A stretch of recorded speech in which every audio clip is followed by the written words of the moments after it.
Sénateur Francis. Merci, Monsieur le Président.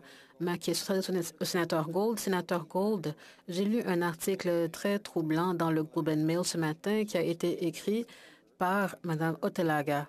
Elle dit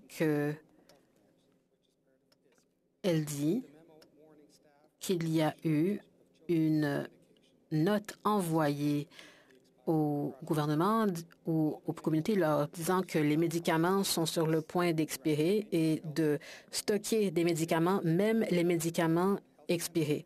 Un autre ministère du gouvernement Santé Canada a dit de ne pas administrer des médicaments expirés ou périmés aux enfants parce qu'ils ne seraient pas sécuritaires ni efficaces. Sénateur Gold, expliquez-moi pourquoi il semble y avoir des normes différentes pour les soins des enfants des Premières Nations en Ontario. Pouvez-vous aussi nous dire si le conseil de stocker des médicaments périmés a été fourni à d'autres groupes au Canada? Sénateur Gold. Merci, sénateur Francis. Merci d'avoir soulevé cette question très troublante. Je vais aller m'informer et je serai ravi de vous revenir avec une réponse aussitôt que possible. Autre question, sénateur Francis? Monsieur le Président.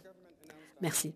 Monsieur le sénateur Gold, le gouvernement a annoncé lundi qu'il y avait de l'acétaminophène qui serait livré est disponible dans les pharmacies et en magasins au cours des prochaines semaines. Les parents dans les banlieues parcourent les magasins à la recherche de médicaments pour leurs enfants dans cette crise de soins de santé pour les enfants.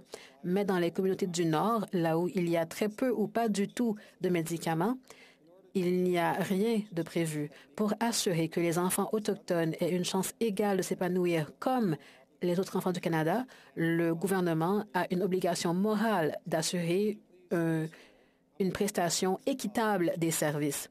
Pouvez-vous nous dire quelle quantité de médicaments seront livrés aux enfants et aux communautés autochtones? J'aimerais avoir des détails ventilés de la distribution. Merci pour la question et je vais essayer d'avoir une réponse pour la Chambre aussitôt que possible.